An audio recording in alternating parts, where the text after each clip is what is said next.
ಕಾವೇರಿ ನೀರು ನಿರ್ವಹಣಾ ಪ್ರಾಧಿಕಾರ ಕರ್ನಾಟಕಕ್ಕೆ ಬಿಗ್ ಶಾಕ್ ಕೊಟ್ಟಿದೆ. ಇವತ್ತು ಮಧ್ಯಾಹ್ನ 2:00 ಮಹತ್ವದ ಮೀಟಿಂಗ್ ಆಯಿತು. ಈ ಮೀಟಿಂಗ್ನಲ್ಲಿ ತೆಗೆದುಕೊಂಡಂತ ನಿರ್ಧಾರ ಏನು ಹಾಗಾದ್ರೆ?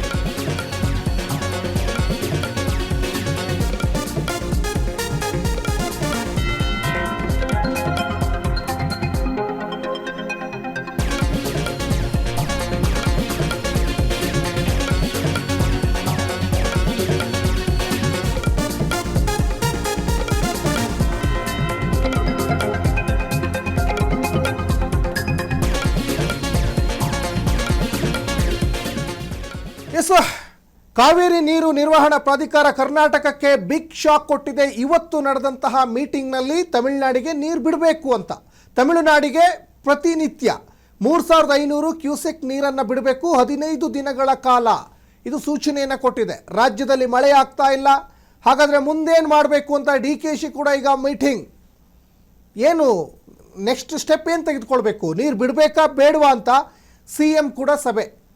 ಕುತೂಹಲ ಮೂಡಿಸ್ತಾ ಇದೆ ಹೈಕಮಾಂಡ್ ಮುಂದಿನ ನಡೆ.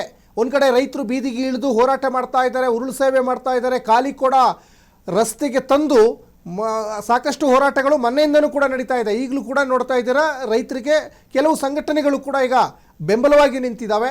ಜೊತೆಗೆ ಸರ್ಕಾರದ ಮುಂದಿನ ನಡೆ ಏನು, ಸರ್ಕಾರ ಏನಾದರೂ ಮತ್ತೆ ಸುಪ್ರೀಂ ಕೋರ್ಟ್ ಮೆಟ್ಟಿಲು ಏನಾದರೂ ಏರುವಂಥ ಸಾಧ್ಯತೆ ಇದೆಯಾ? ಯಾಕಂದರೆ ಈಗ ಮೊನ್ನೆ ಸಾಕಷ್ಟು ಹೋರಾಟಗಳು ಮೊನ್ನೆಯಿಂದನೂ ಕೂಡ ನಡೀತಾ ಇದ್ದಾವೆ. ರಾಮಲಿಂಗಾರೆಡ್ಡಿ ಅವರ ನೇತೃತ್ವದಲ್ಲಿ ನಿನ್ನೆ ಸಭೆ ಆಯಿತು. ನಿನ್ನೆ ಸಭೆ ಆಗಿ CWMAಗೆ ನಾವು ಮೇಲ್ಮನವಿ ಸಲ್ಲಿಸ್ತೀವಿ ಅಂದರು. ಇವತ್ತು ಒಂದು ನಿರೀಕ್ಷೆ ಇತ್ತು, ಯಾಕಂದರೆ ಕರ್ನಾಟಕದ ಈ ಒಂದು ಪರಿಸ್ಥಿತಿಯನ್ನು ಅರ್ಥ ಮಾಡಿಕೊಳ್ಳುತ್ತೆ CWMA ಅಂತ ಅಂದ್ಕೊಂಡಿದ್ರು.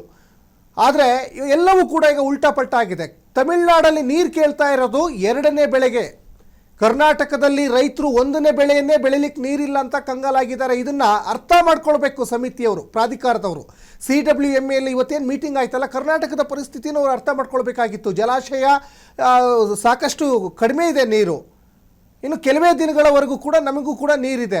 ಇಲ್ಲಿ ಮೊದಲನೇ ಬೆಳೆ ಬೆಳಿಲಿಕ್ಕೆ ನಮಗೆ ನೀರು ಸಾಕಾಗ್ತಾ ಇಲ್ಲ ಅಂತ ರೈತರು ಕಂಗಾಲಾಗ್ತಾ ಇದ್ರೆ, ತಮಿಳುನಾಡಿನಲ್ಲಿ 2ನೇ ಬೆಳೆ ಬೆಳಿಲಿಕ್ಕೆ ನೀರು ಕೇಳ್ತಾ ಇದ್ದಾರೆ, ನೀರು ಹರಿಸಿ ಅಂತ ಹೇಳ್ತಾ ಇದ್ದಾರೆ. ಏನು ತಮಿಳುನಾಡು ಪರವಾಗಿ ಏನಾದರೂ ನಿಂತ್ಕೊಂಡಿದೆಯಾ CWMA ಅರ್ಥ ಆಗ್ತಾ ಇಲ್ಲ.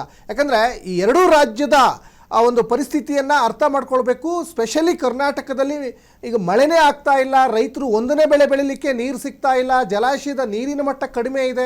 ಇವೆಲ್ಲವನ್ನೂ ಕೂಡ ಅರ್ಥ ಮಾಡ್ಕೊಳ್ಬೇಕಾಗ್ತದೆ. ತಮಿಳುನಾಡಿಗೆ ನೀರು ಹರಿಸಬೇಕು ಅಂತ ಅಧಿಕಾರಿಗಳೇನೋ ಇವತ್ತಿನ ಮೀಟಿಂಗ್ನಲ್ಲಿ ಆದೇಶ ಕೊಟ್ಟರು. ಎಷ್ಟು 15 ದಿನ 3500 ಕ್ಯೂಸೆಕ್ ನೀರನ್ನು ಹರಿಸಲಿಕ್ಕೆ ಸೂಚನೆ ಕೊಟ್ಟರು. ಮೊನ್ನೆ ಕಾವೇರಿ ನೀರು ನಿಯಂತ್ರಣ ಸಮಿತಿಯವರೇನು ಆದೇಶ ಹೊರಡಿಸಿದ್ರಲ್ಲ, ಆ ಸಮಿತಿಯ ಒಂದು ಆದೇಶವನ್ನೇ ಪ್ರಶ್ನೆ ಮಾಡಿ ರಾಮಲಿಂಗಾರೆಡ್ಡಿ ಅವರು ಈ ಕಾವೇರಿ ನೀರು ನಿರ್ವಹಣಾ ಪ್ರಾಧಿಕಾರಕ್ಕೆ ಮೇಲ್ಮನವಿ ಸಲ್ಲಿಸಿದ್ರು. ಇವತ್ತು ಸಭೆ ಆಯಿತು, ಭಾಳ ಒಂದು ನಿರೀಕ್ಷೆ ಇಟ್ಕೊಂಡಿದ್ರು ಕರ್ನಾಟಕದ ಪರವಾಗಿ. ಇವತ್ತಿನ ಈ ಸಭೆಯಲ್ಲಿ ಏನಾದರೂ ಒಂದು ಕರ್ನಾಟಕಕ್ಕೆ ಸಿಹಿ ಸುದ್ದಿ ಸಿಗ್ಬೋದು ಅಂತ. ಆದರೆ ನಿಜಕ್ಕೂ ರೈತರಿಗೆ, ಈ ಭಾಗದ ಜನರಿಗೆ ಬಹಳ ಒಂದು ನಿರಾಸೆಯಾಗಿದೆ. ಟೋಟಲಿ ಕರ್ನಾಟಕಕ್ಕೆ ನಿರಾಸೆಯಾಗಿದೆ ಇದು. ಯಾಕಂದರೆ ಇಲ್ಲಿ ಮಳೆ ಆಗಿದ್ದರೆ ನೀರು ಬಿಡಲಿಕ್ಕೆ ಏನು ಅಭ್ಯಂತರ ಇರ್ತಾ ಇರಲಿಲ್ಲ. ನಾವು ಯಾಕಂದರೆ ಪ್ರತಿ ವರ್ಷವೂ ಕೂಡ ತಮಿಳುನಾಡಿಗೆ ನೀರು ಬಿಡ್ತಾ ಇದ್ದೀವಲ್ವಾ. ಈ ಸಲ ಮಳೆನೇ ಇಲ್ಲ, ಜಲಾಶಯದ ನೀರಿನ ಮಟ್ಟ ಭಾಳ ಕಡಿಮೆ ಇದೆ, ಡೆಡ್ ಸ್ಟೋರೇಜ್ ಹಂತಕ್ಕೆ ಹೋಗಿ ನಿಂತಿದೆ. ಕೆಲವೇ ದಿನಗಳವರೆಗೂ ಕೂಡ ನಮಗೆ ನೀರು ಸಾಕಾಗುತ್ತೆ. ಇದೇ ಪರಿಸ್ಥಿತಿ ಆದರೆ, ಹಿಂಗೆ ಮಳೆ ಬಂದರೆ, ಬರಲೇ ಇಲ್ಲ ಅಂದರೆ ಕುಡಿಯೋಕೆ ನೀರಿರಲ್ಲ. ಇದು ಸಾಕಷ್ಟು ತಜ್ಞರು ಕೂಡ ಅಭಿಪ್ರಾಯವನ್ನು ವ್ಯಕ್ತಪಡಿಸಿದ್ದಾರೆ. ಕನ್ನಡ ಪರ ಹೋರಾಟಗಾರರು ಕರ್ನಾಟಕ ಬಂದ್ ಮಾಡ್ತೀವಿ ಅಂತ ಆಕ್ರೋಶವನ್ನು ಒಂದು ಕಡೆ ಈಗ ವ್ಯಕ್ತಪಡಿಸ್ತಾ ಇದ್ದಾರೆ. ಈ ಎಲ್ಲ ಬೆಳವಣಿಗೆಗಳ ನಡುವೆ ಅವ್ರಿಗೆ ನೀರು ಬಿಡಬೇಕಾ ಬೇಡವಾ ಅನ್ನುವಂಥದ್ದು ಇದು ರಾಜ್ಯ ಸರ್ಕಾರದ ವಿವೇಚನೆಗೆ ಬಿಟ್ಟಿರುವಂಥದ್ದು. ಜೊತೆಗೆ CM ಕೂಡ ಇದ್ರ ಬಗ್ಗೆ ಸಭೆಗೆ ಮಾಡಿದ್ದಾರೆ. ಮತ್ತು 2ನೇ ತಾರೀಕು ಆಗಸ್ಟ್ 2ನೇ ತಾರೀಕು ಸರ್ವಪಕ್ಷ ಸಭೆಯನ್ನು ಕರೆದಿದ್ದಾರೆ. BJP ಮತ್ತು JDSನ ಶಾಸಕರನ್ನು ಕೂಡ ಈ ಒಂದು ಸಭೆಗೆ ಆಹ್ವಾನ ಮಾಡಿದ್ದಾರೆ. ಅಲ್ಲಿ ಸರ್ವಪಕ್ಷ ಸಭೆಯಲ್ಲೂ ಕೂಡ ಬಹಳ ಮಹತ್ವದ ಚರ್ಚೆ ಆಗ್ತದೆ. ಅದಾದಮೇಲೆ ಆಗಸ್ಟ್ 3ನೇ ತಾರೀಕು ತಮಿಳುನಾಡಿನ ಮುಖ್ಯಮಂತ್ರಿ ಜೋಸೆಫ್ ವಿಜಯ್ ಅವರ ಜೊತೆಗೆ ಕರ್ನಾಟಕದ ಮುಖ್ಯಮಂತ್ರಿ DK ಶಿವಕುಮಾರ್ ಅವರ ನೇತೃತ್ವದಲ್ಲಿ ಒಂದು ಮಹತ್ವದ ಮೀಟಿಂಗ್ ಆಗ್ತದೆ. ಅವತ್ತು ಏನಾದರೂ ಒಂದು ಸಂಧಾನಕ್ಕೆ ಬರ್ತಾರಾ ತಮಿಳುನಾಡಿನವರು ಅನ್ನುವಂಥದ್ದು ಭಾಳ ಕುತೂಹಲ ಇದೆ. ಒಟ್ಟಿನಲ್ಲಿ ರಾಜ್ಯದಲ್ಲಿ ಕಾವೇರಿ ವಿಚಾರದಲ್ಲೇ ಬೆಂಕಿ ಹೊತ್ತಿ ಉರಿತಾ ಇದೆ. ರೈತರು ಒಂದು ಕಡೆ ಹೋರಾಟ ಮಾಡ್ತಾ ಇದ್ದಾರೆ, ಕಾವೇರಿ ನದಿಗಿಳಿದು ಚಳವಳಿ ಮಾಡ್ತಾ ಇದ್ದಾರೆ. ಈ ಎಲ್ಲ ಬೆಳವಣಿಗೆಗಳ ನಡುವೆ ಸಭೆ ಮಾಡ್ತಾ ಇರುವಂಥದ್ದು, ಮುಂದಿನ ಸಭೆ ಕರೆದಿರುವಂಥದ್ದು ಸಾಕಷ್ಟು ಕುತೂಹಲವನ್ನು ಕೆರಳಿಸ್ತಾ ಇದೆ. ಯಾಕಂದರೆ ಈ ಕಾವೇರಿ ವಿಚಾರ ಇದೇನು ನಿನ್ನೆ ಮೊನ್ನೆಯಿಂದಂತಲ್ಲ, ಅನೇಕ ಸರ್ಕಾರಗಳು ಬಂದಾಗಲೂ ಕೂಡ ಈ ರೀತಿಯಾದಂಥ ಆಕ್ರೋಶಗಳು ವ್ಯಕ್ತವಾಗ್ತಾನೆ ಇದ್ದಾವೆ. ಈ ಹಿಂದಿನ ಒಂದು ಘಟನೆಯನ್ನು ನೆನೆಸೋದಾದರೆ ಬಂಗಾರಪ್ಪನವರು ಇದೇ ರೀತಿಯಾಗಿ ಆದೇಶ ಹೊರಡಿಸಿತ್ತು ಸುಪ್ರೀಂ ಕೋರ್ಟಿನ ಆದೇಶವನ್ನೇ ಧಿಕ್ಕರಿಸ್ಬಿಟ್ಟಿದ್ರು, ಯಾವುದೇ ಕಾರಣಕ್ಕೂ ನೀರು ಬಿಡಲ್ಲ ಅಂತ. ಇನ್ನು ಅವರ ಶಿಷ್ಯರಾಗಿರುವಂತಹ ಬಂಗಾರಪ್ಪನವರ ಶಿಷ್ಯ ಡಿ ಕೆ ಶಿವಕುಮಾರ್ ಏನು ನಿರ್ಧಾರ ಮಾಡ್ತಾರೆ ಬಹಳ ಕುತೂಹಲ ಇದೆ. ಇನ್ನು ಮಂಡ್ಯ ಭಾಗದಿಂದ ಗೆದ್ದಿರುವಂತಹ ಕುಮಾರಸ್ವಾಮಿಯವರು ಕೇಂದ್ರದ ಸಚಿವರಾಗಿದ್ದಾರೆ, ಅವರು ಯಾವ ನಿಲುವನ್ನು ತೆಗೆದುಕೊಳ್ತಾರೆ ಅದು ಬಹಳ ಕುತೂಹಲಕಾರಿಯಾದಂತಹ ಸಂಗತಿ. ಒಟ್ಟಿನಲ್ಲಿ ರೈತರ ವಿರೋಧವಾಗಿ ನೀವೇನಾದರೂ ನಡ್ಕೊಂಡ್ರೆ ಅದು ಭಾಳ ಪರಿಣಾಮಗಳನ್ನು ಕೂಡ ಎದುರಿಸಬೇಕಾಗ್ತದೆ, ಅವ್ರು ಯಾವುದೇ ನಾಯಕರಾಗಿದ್ದರೂ ಕೂಡ.